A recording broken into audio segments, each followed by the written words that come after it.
3.7 O paganismo na religião.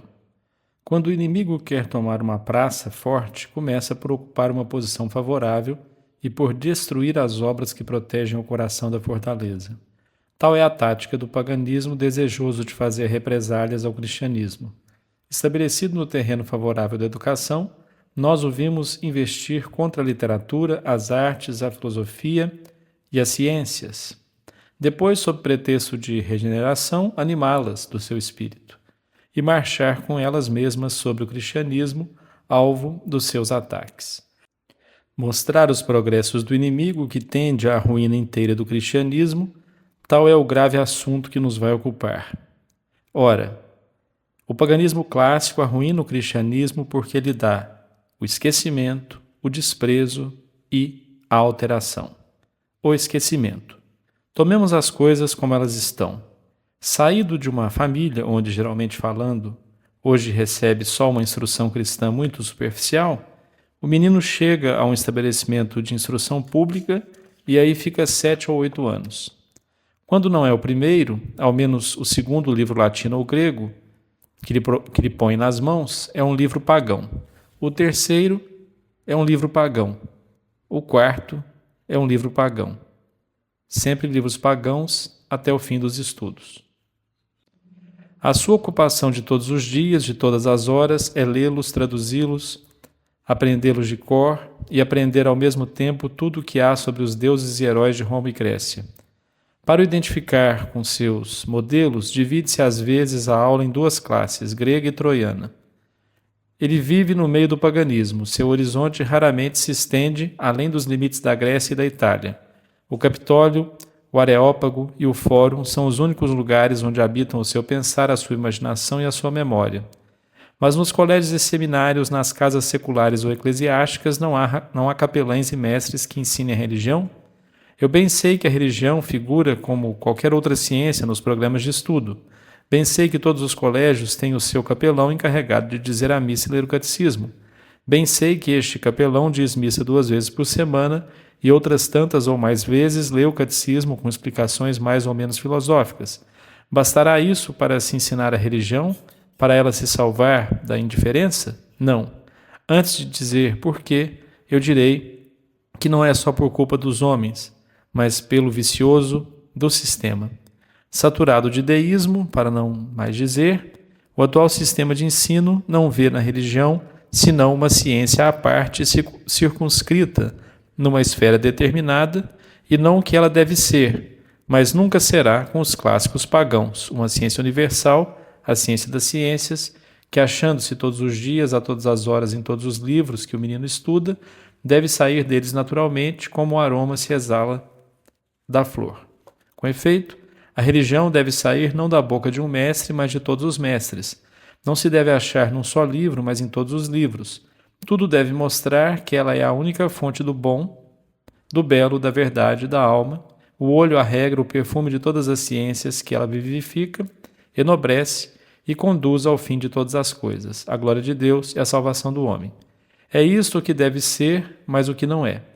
Poder-se-á, pois, desconhecer o vício radical que condena e sempre condenará a religião ao esquecimento no nosso sistema pagão de educação? O catecismo do capelão nada fará. As suas instruções serão lições, como quaisquer outras, escutadas talvez com um pouco menos de atenção e um pouco mais de repugnância. Aos olhos da infância, a religião continuará a ser uma ciência abstrata, isolada dos seus outros estudos, que se pode aprender ou esquecer sem outras consequências mais que o mérito de ser ou não instruído nela. Isso quer dizer que ele saberá a religião quase como o inglês e o alemão, de que tem 1 ou 2 lições por semana, sem poder, no fim de 5 anos de estudo, ler uma obra e menos ainda sustentar uma conversação em inglês ou alemão. A prova do que eu afirmo é que as gerações universitárias e as classes da sociedade que elas alimentam conhecem muito menos a religião e raciocinam muito pior do que as mulheres e as classes populares. Em todo caso, nunca o ensino religioso de algumas horas por semana, em concorrência com o ensino pagão de todas as horas, será capaz de formar gerações solidamente religiosas. De que servem algumas gotas de vinho puro, exclama o padre Possevin, para adoçar um tonel de vinagre? Além da experiência da Europa, eu apelo, sobre o valor de tal ensino, para o juízo de um homem de opinião insuspeita. Não nos iludamos, diz Kerattry. A presença de um eclesiástico, por muito respeitável que seja, nas escolas em dia fixo, não basta para dar à infância um espírito religioso de alguma duração. Este só se adquire pela continuidade de um ensino onde se ache a lei divina. Até os estudos literários se devem ressentir dela. Para a mocidade, toda a fé controversa é logo uma fé morta. Fim de citação. Estas observações sobre o ensino da religião nos estabelecimentos seculares aplicam-se, digo com pesar, ainda que com restrições, às casas religiosas onde reina o paganismo clássico. Aqui também a religião não sai naturalmente dos livros, dos deveres, dos estudos habituais da infância, das explicações do professor. Um mestre pio e hábil só a pode fazer ver indiretamente e com custo. Daí resulta um conhecimento adiantado do paganismo e uma ignorância muito maior do que se crê do cristianismo. Ainda que fazendo justiça ao zelo e virtude dos nossos mestres, não podemos deixar de protestar com energia contra o sistema de ensino pagão que formou a nossa infância e de deplorarmos a ignorância da religião que lhe foi consequência.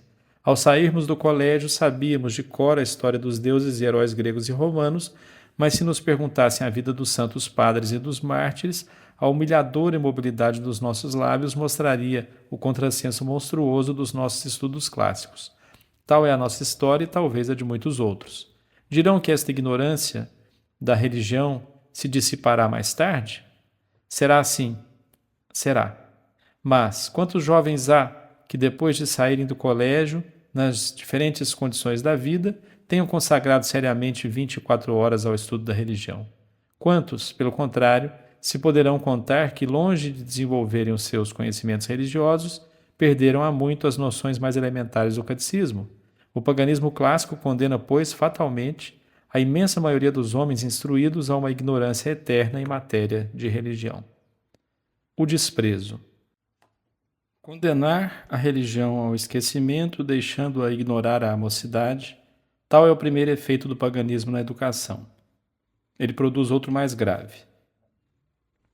Vota a religião ao desprezo.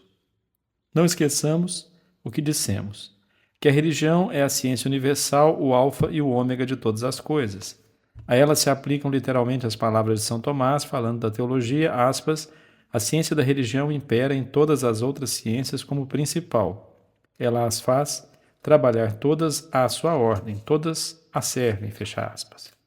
Segue-se que a religião não pode ter no pensamento, no estudo, na estima, na admiração de nenhum homem, nem superior nem rival, que as suas inspirações, regras, fatos, combates, triunfos, homens, glórias são superiores a toda comparação.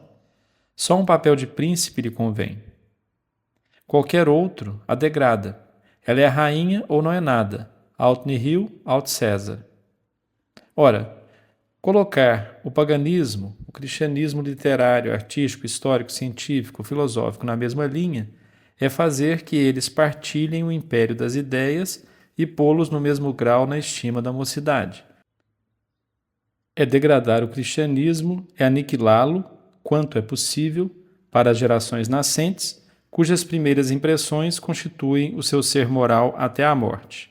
Postos esses princípios, entrai comigo na primeira aula do primeiro colégio da Europa.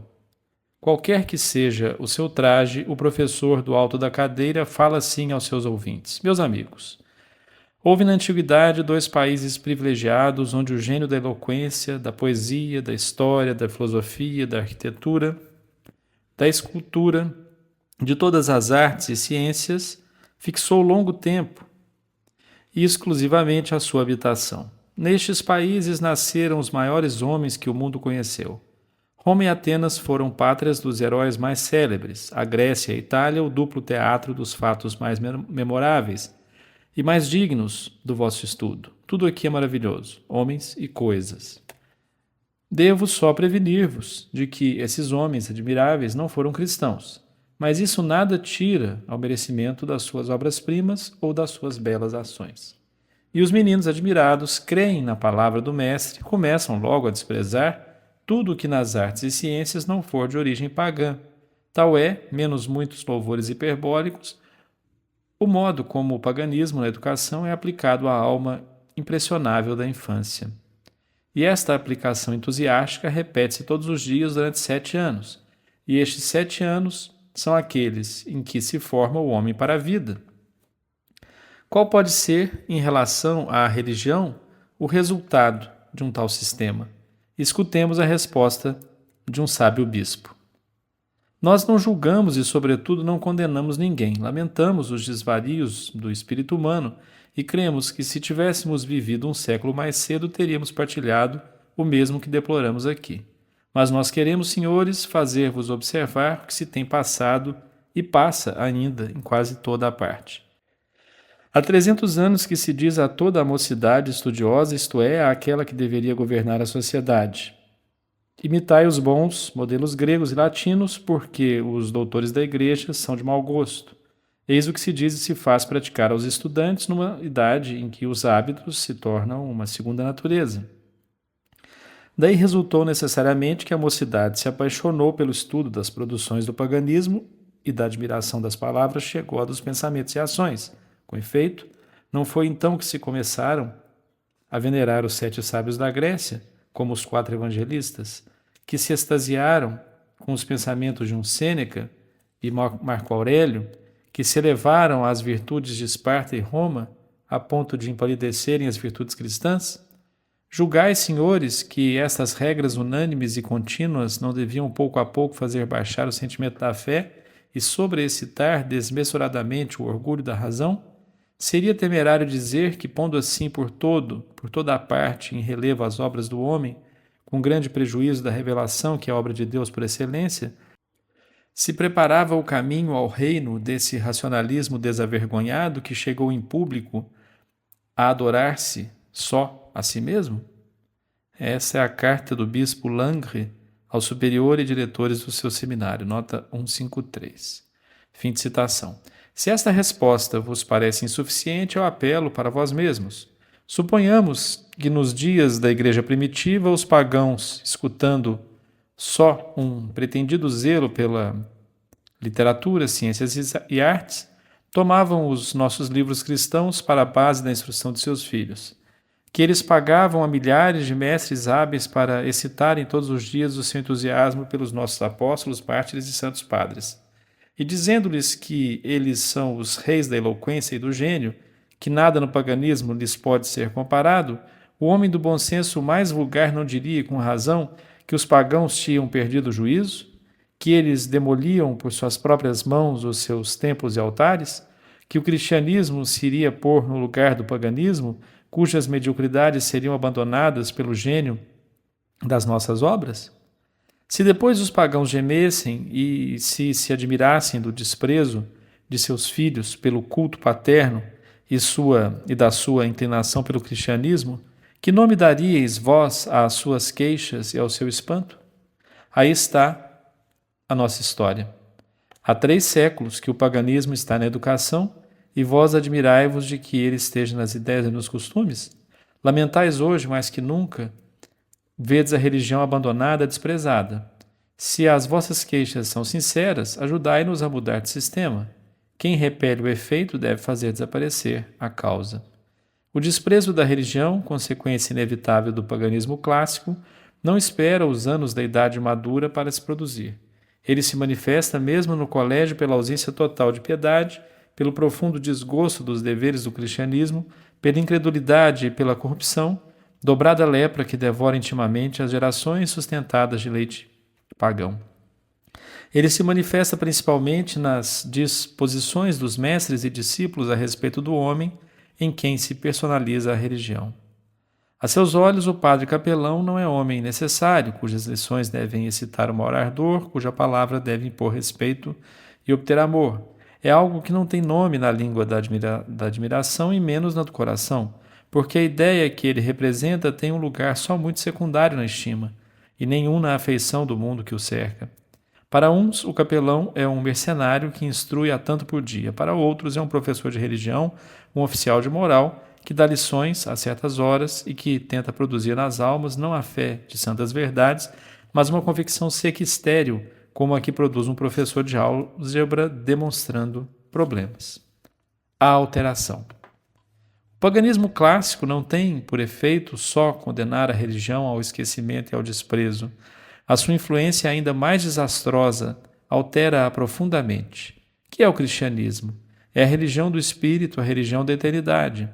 Receio, desprezo das riquezas, honrarias e prazeres da terra, abnegação de si mesmo, mortificação da carne no intuito de restituir a alma ao seu legítimo império.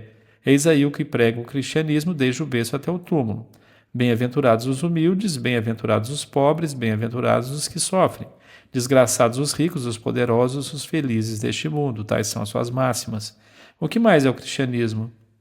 É uma religião sobrenatural que rejeita como insuficiente todos os motivos humanos, todas as intenções puramente naturais e, por consequência, todas as virtudes que não são inspiradas por vistas bebidas na ordem da graça. Não façais as vossas obras, as vossas belas ações diante dos homens, senão não recebereis por elas recompensa de nosso Pai que está no céu. Permanecei unidos pela caridade ao vosso divino mediador, como o ramo da vinha está unido à cepa que o sustenta, de outro modo, nada serão os vossos merecimentos. Que é, enfim, o cristianismo? É a religião da caridade, por consequência da liberdade e igualdade verdadeira entre os homens.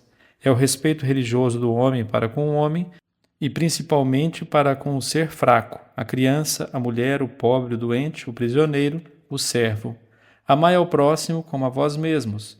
Vós sereis reconhecidos por seus discípulos se vos amardes uns aos outros, não só de boca e por palavras, mas por obras reais. Tal é o espírito do cristianismo. E agora, que é o paganismo? O paganismo é o antípoda do cristianismo. É a religião dos sentidos, a religião do tempo, é a adoração da matéria. Amor das riquezas, amor das honras, amor dos prazeres.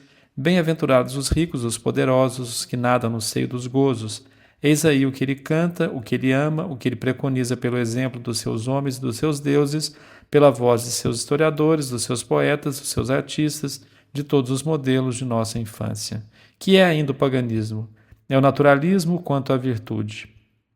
Virtudes inspiradas por vistas humanas, pelo desejo de adquirir um nome, pelo caráter, pelo temperamento. Virtudes sem a graça santificante, que as pode fazer úteis ao fim eterno do homem. Virtudes que em segredo se não deseja ter. Daí historiadores, moralistas, oradores que falam eloquentemente da temperança, que declamam contra a ambição e a imoralidade, e que no segredo da sua conduta não cessam de ultrajar o pudor, a temperança e todas as virtudes.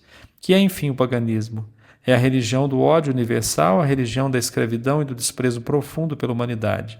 Desprezo do homem para o homem e principalmente para o ente fraco, que ela espezinha, ou do qual faz instrumento dos gozos mais brutais, para as crianças, que ela deixa matar, vender e expor, para a mulher, de quem consagra a vergonhosa escravidão, para o pobre, a quem persegue e chama animal imundo, para o doente, que ela abandona no leito da dor, para o prisioneiro, que ela mata, para o escravo, de quem ela faz menos caso que de um cão. Eis o paganismo nas suas máximas, no seu espírito e nos seus atos. Em duas palavras, o cristianismo é a glorificação do espírito, o paganismo a glorificação da carne. Espiritualismo de um lado, sensualismo do outro. Eis o fundo oposto das duas religiões. Ora, é o paganismo que tem instruído a nossa infância. O seu ensino é tanto mais eficaz porque fala em todos os tons, reveste todas as formas, insinua-se por si mesmo, porque ele se exala naturalmente como o perfume da flor, de cada livro, de cada página, de cada frase, que a infância é obrigada a admirar, a ler, a estudar a todos os momentos. Debaixo de tal influência que pode ser o espírito cristão. Ele aera-se, enfraquece-se, apaga-se. A ordem sobrenatural desaparece, só fica o naturalismo. O homem torna-se o que a educação o fez, ele torna-se carne, torna-se pagão. Olhai, não vedes o sensualismo e o egoísmo transbordarem pela Europa? Não penetram eles mais ou menos todas as almas, todas as artes, todas as ciências, todas as vidas? Escutemos um homem que não será suspeito. Ele cita, é um ofício ingrato a educação da mocidade burguesa, terreno gasto, árido, estéril, onde só germinam os conselhos do interesse. Eu os conheço, estes filhos da burguesia. A mocidade se lhes pinta no rosto, mas não a tem no coração. Já especulam no colégio. O que eles mesmos procuram é o belo e a verdade. Eles são pouco sensíveis ao encanto das letras e à luz das ciências. A sua ambição próxima concentra-se toda na obtenção de um grau universitário que lhes abrirá uma carreira. A sua ambição mais longínqua não passa de um estudo de tabelião ou advogado, de um diploma de médico ou de uma dragona. E sob estas formas diversas, o que todos veem é o bem-estar material, boa mesa, boa roupa, boa cama e mais nada. A sua virtude dominante é a virtude dos velhos, a prudência.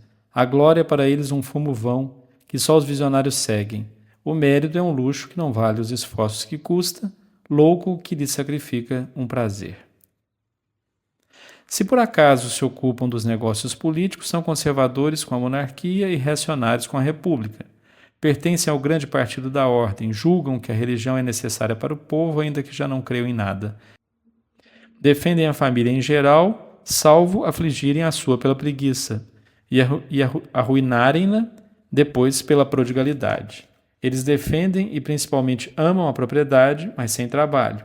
Sei que há exceções, mas são escarnecidas. M. Jacques, professor de filosofia em Paris, fim de citação. A pintura é flagrante de semelhança. Sair do colégio e entrar na sociedade. Não é só o prazer que se ambiciona? Não há oradores e escritores que falam na virtude sem crerem nela, como mostram por sua conduta? Não se diz, enfim, que se pode ser feliz sem o cristianismo? Buscai agora, desde que época começou na Europa essa decadência medonha do espírito cristão? Lembrai-vos de que tudo vem da educação e estou certo de que, com os olhos fechados, indicareis a época da renascença do paganismo clássico. Não se diga, para atenuar o poder acusador deste fato, que os clássicos pagãos foram corretos e expurgados. Nem se diga que se podem corrigir e expurgar mais, vãs pretensões. As supressões tiraram ou tirarão, quando muito, as imoralidades grosseiras, os erros palpáveis.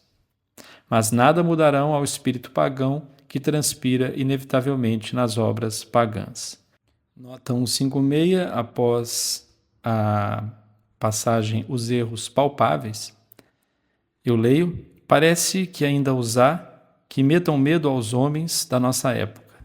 Ainda não há um mês que lemos no jornal o seguinte: o Mensageiro da Assembleia cita um trecho de Eurípides que nos abtemos de reproduzir e acrescenta aspas: é isto que se explica em retórica, palavra por palavra, fazendo sobressair o sentido de cada uma. Talvez isto fosse bom para os gregos que adoravam Eurípides, mas nos convirá a isso? Fecha aspas. Há nas edições clássicas exemplos de todo o gênero de imoralidade, isto é, o ensino sério do adultério, do roubo, do suicídio, da impiedade, etc. Aspas, antes se dizia, é grego, não se lê. Hoje parece dizer-se, é absurdo, é infame, mas é grego. Fecha aspas. Disse que há uma comissão para rever os livros dos liceus. Não é inútil esta comissão. 24 de março de 1851. Continuando a leitura. Quando os Jerônimos, os Agostinhos, os Gregórios proscreviam tão energicamente o paganismo clássico, quando mostravam com tanta eloquência o seu perigo, julgai seriamente que eles fossem inspirados pelo receio de ver o mundo cristão voltar ao culto dos deuses? Não. O paganismo, na sua forma material, estava morto, para não mais ressuscitar, mas vivia no seu espírito, e este espírito conservava-se nos livros pagãos. E estes livros pagãos, postos nas mãos da infância, têm o poder de o introduzir no coração das gerações cristãs e por elas na sociedade. Aí estava o perigo, como ainda está e estará sempre. Tenha-se isto em conta. Um momento virá, se já não veio, em que será impossível conjurá-lo. Da questão do paganismo ou do cristianismo na educação depende a salvação do mundo. Há 15 anos que um dos homens mais notáveis pelo elevado da sua inteligência nos escrevia, aspas, 30 anos mais de paganismo na educação e acabará a religião na Europa. Fim de citação. 3.8 O paganismo na família. O respeito da autoridade paterna, a indissolubilidade do casamento, o direito do pai sobre os filhos. Tais são as bases da família cristã. Ora, como a sociedade política, a sociedade doméstica, vive pelo respeito das leis que a constituem. Daí, durante 15 séculos, a veneração profunda dos povos cristãos pelas instituições de seus pais. Daí a solicitude de legar aos filhos, como parte mais preciosa da herança, o culto dos avós. Assim fizeram todas as famílias históricas e os grandes povos que brilham nos anais do mundo. Esta lei de conservação é tão natural que os pagãos a conheceram perfeitamente e a cumpriram com a fidelidade espantosa. Roma,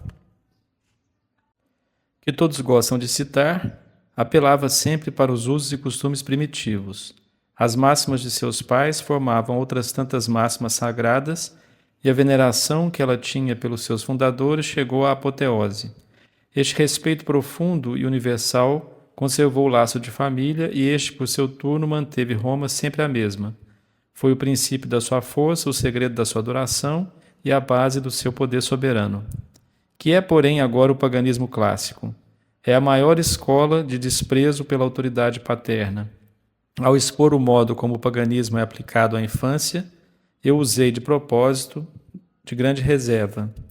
Para não ser taxado de exagerado, antes quis ficar aquém da verdade. Chegou a ocasião de falar sem reticência. Os elogios dados ao paganismo são a face da medalha, as injúrias, as calúnias, as irrisões prodigalizadas a nossos avós formam-lhe o reverso. Eis aqui como as coisas de feito se passam. Depois de terem elevado às nuvens os homens, as instituições, as sociedades pagãs caíram sobre os nossos pobres avós, sobre seus usos, sobre tudo o que eles disseram e fizeram, a ponto de envergonharem seus filhos de tal descendência. Nada se poupou. Os primeiros cristãos são fanáticos e idiotas. Os séculos que eles prepararam são séculos bárbaros. A Idade Média é a idade férrea da humanidade, a época da letargia universal. A fé de nossos antepassados chamava-se embrutecimento, as suas práticas religiosas, superstição, as suas virtudes, fanatismo, os seus papas ambiciosos, os seus reis tiranos, os seus senhores bandidos, as suas leis, códigos de dureza e loucura, a sua história, lenda, o seu ensino, puerilidade, a sua literatura, barbárie, a sua ciência, ignorância, a sua arte, goticismo, o seu estado social, escravidão e miséria. Assim se creem os nossos avós, cuja fé simples e ingênua era capaz de admitir que os burros voavam como andorinhas. Depois, cantam-se pela tuba épica os benefícios da renascença. Convidam-se as novas gerações a abençoarem o céu, que as fez nascer no seio das luzes e da liberdade, e, enfim, submergem-nas, felizes e gratas, nessa antiguidade pagã que é, diz ainda hoje Emtier, aspas, o que há de mais belo no mundo, asilo sereno e são, destinado a conservá-las frescas e puras, fecha aspas. Mundo maravilhoso, ao qual o mundo moderno deve o seu despertar. No meio de todas essas diatribes, sempre renovadas, se alguma vez a força da verdade arranca uma palavra lisonjeira para um homem ou para uma coisa da Idade Média, o elogio torna-se ultraje pelo modo pelo qual é dito. Entre 1000, só citarei um exemplo. Escreve Darnaud. Ele cita: tem-se feito uma observação bastante singular. Foi de algum modo do meio das trevas que se elevaram esses grandes espetáculos dignos de fixar a curiosidade e a reflexão. Os tempos mais submersos na barbárie produziram, por assim dizer, centelhas que não nos têm oferecido esses últimos séculos, ditos épocas brilhantes das felizes revoluções do espírito humano. Que sublimes exemplos de valor, de generosidade, apresentam as diversas idades da cavalaria. Seguramente podem se chamar de trevas os séculos XI, XII, XIII e XIV. E foi nesses tempos bárbaros que houve ações que ainda fazem a glória das nações modernas. Fim de citação. Anedotas diversas. Tomo 1, parte 2, página 249. Assim se faz a educação da mocidade, e sois vós, pais de família, que animais tal sistema. Sois vós que aplaudis os mestres que ultrajam a vossa autoridade na de vossos antepassados. Sois vós que lhes pagais para ensinarem aos vossos filhos o desprezo do que mais respeitável é. Quando fosse verdade o que se diz de nossos avós, é de filhos bem criados o descobrir os vícios dos pais? Onde vedes vós ser útil o pecado de Cam? Mas que dizer e pensar quando é calúnia tudo o que se diz de nossos pais, menos culpados que nós? Eu não empreendo aqui a apologia da Idade Média, mas quando a vejo todos os dias entregue ao desprezo, quando a primeira lição dada à mocidade europeia é o ensinar-lhe a envergonhar-se de seus avós, para exaltar, por um contraste mentiroso, os séculos pagãos, a verdade não pode permanecer cativa. Nossos pais valiam mais que nós, e tudo que ainda temos de bom, a eles o devemos. Homens como nós. Tiveram defeitos. Somos isentos deles? Acusamos a sua credulidade. É uma virtude o ceticismo que nos devora? Estigmatizamos a rudeza de seus costumes e a crueza de suas leis. As impiedades e horrores que mancham a história moderna são dignas dos antropófagos ou dos povos civilizados? Nós chamamos fanatismo e exagero as suas virtudes cavalheirescas e seus afetos sublimes. Que nome merece o nosso egoísmo? Eles fundavam igrejas e conventos, nós, teatros e prisões. Se cometiam algum crime, pediam em público perdão a Deus e aos homens. Nós nos vangloriamos do crime. Ameaçados pelo céu, eles se humilhavam, nós blasfemamos. No seu tempo, quando se sentia grande angústia, rezava-se, hoje suicida-se. Falamos de sua ignorância? Onde estão as nossas luzes? É nos séculos tenebrosos ou nos iluminados que se encontram as melhores ideias do direito, da autoridade, da propriedade, do bem e do mal? Nós gabamos a beleza das línguas modernas, foram eles que as criaram. Nós descobrimos o vapor e a eletricidade, eles descobriram a bússola, a imprensa e a pólvora. Nós produzimos um montão de livros, eles produziram a imitação de Cristo. Eles tiveram Carlos Magno e Godofredo de Bouillon na guerra, Alcuino, São Gregório VII, São Luís e Suger nas ciências políticas, São Tomás e São Boaventura na teologia, São Bernardo, Santo Antônio de Pádua, São Vicente Ferrer na eloquência, Santo Anselmo na filosofia, Dante e Petrarca na poesia, Roger Bacon nas ciências físicas. Seriam selvagens esses homens que elevaram às nuvens as agulhas das nossas catedrais, que recortaram todas as suas partes com tanta delicadeza e que lhes gravaram nas paredes a história do tempo e da eternidade em caracteres de ouro, de púrpura e de azul? Disse, porém, que eles não gozavam da liberdade do pensamento. Nós temos a licença. Eles viviam na opressão, nós somos ingovernáveis. Eles sustentavam-se de pão negro, nós comemos batatas. Eles viviam nas suas famílias como raposas nos esconderijos. Nós vivemos nas oficinas e não temos família. Seria fácil prolongar este paralelo. Basta isto para mostrar a nossa imodéstia e a injustiça do desprezo que temos por nossos avós. Contudo, este desprezo, estes insultos são contra uma autoridade maior. Inimigo do cristianismo, o paganismo clássico só antipatiza com a Idade Média por ter sido a Idade da Fé. Ela foi a obra da Igreja, cujo espírito penetrou profundamente as instituições, as ciências e artes, a língua da época. Não é, pois, propriamente a Idade Média, mas sim a Igreja que se fazem todas essas acusações de superstição e ignorância.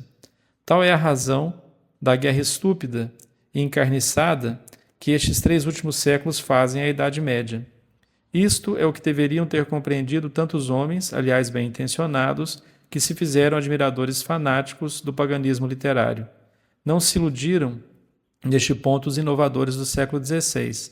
Ninguém como eles repetiu mais vezes e mais alto que os séculos em que a Igreja Católica predominara eram os séculos da ignorância mais crassa, da degradação mais profunda. Foi fácil de tirar a consequência.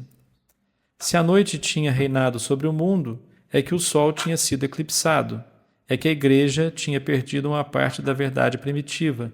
Era necessário rejeitar a vida das tradições que tirara a pureza às palavras de Deus.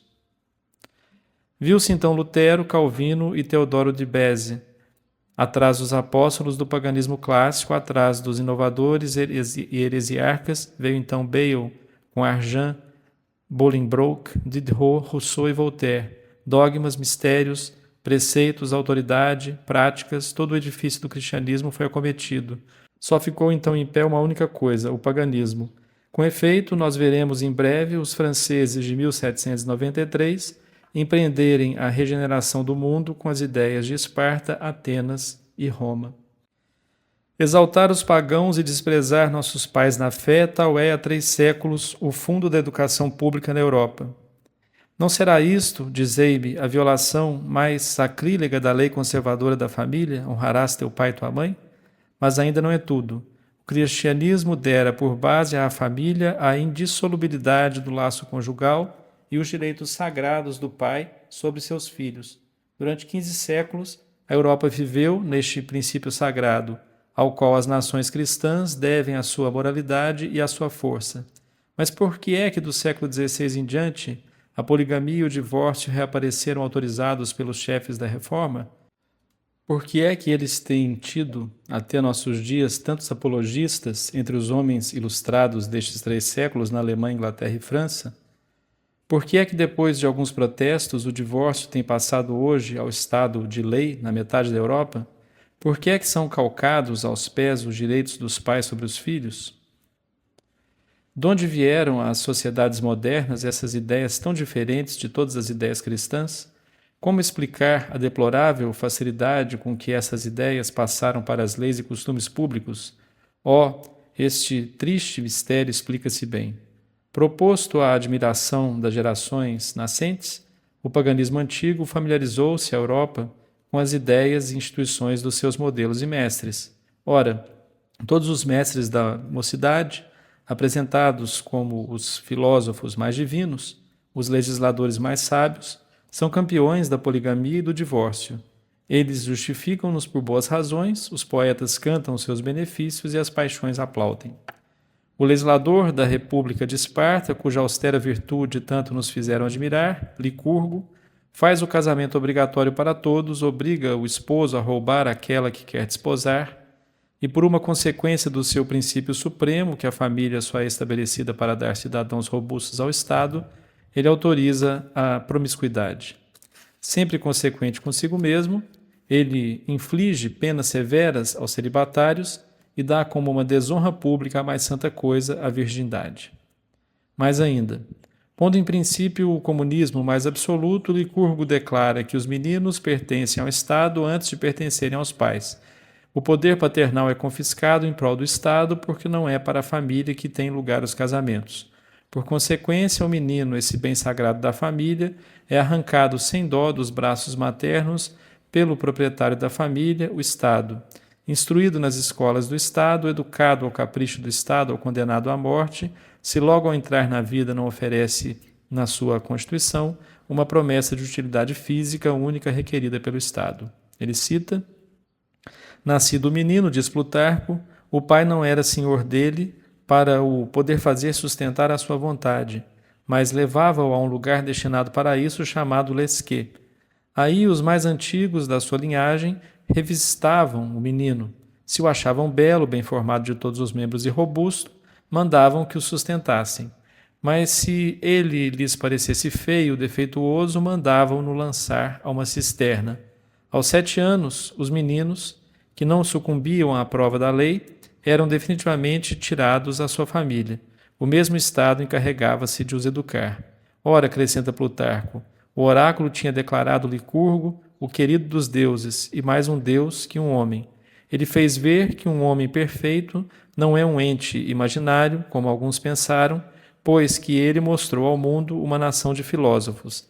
As leis de Licurgo são muito próprias para formarem os homens na prática da virtude e manterem uma afeição mútua entre os cidadãos. Fim de citação. O grave historiador prefere-as às de todos os outros estados da Grécia e faz observar que todos os sábios que escreveram com algum sucesso sobre leis e política tomaram por modelo a Licurgo, que achavam digno dos sacrifícios que os lacedemônios lhe ofereciam como a um deus. Com efeito, os princípios de Licurgo formam, com algumas modificações, a constituição da família pagã entre os gregos e romanos. Assim, em Licurgo, falando da família, ouvimos nós todo o paganismo. Ora, há 3 séculos a mocidade passa 7 anos na escola a admirar os oráculos do mestre. Que tem resultado daí?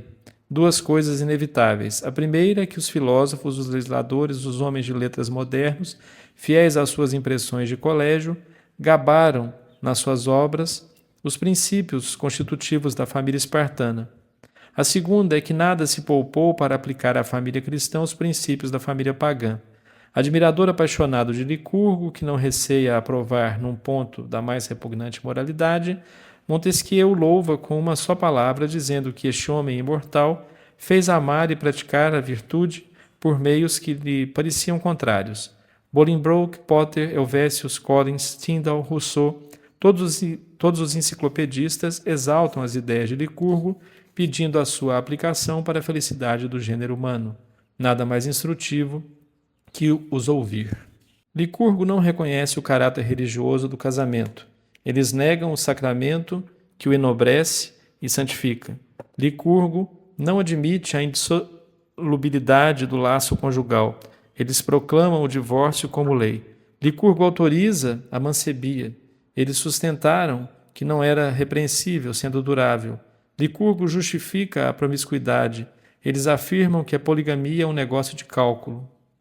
Licurgo desonra o celibato e a virgindade. Eles ridicularizam-nos. Licurgo nega a autoridade paterna. Eles negam-na, mais completamente se é possível.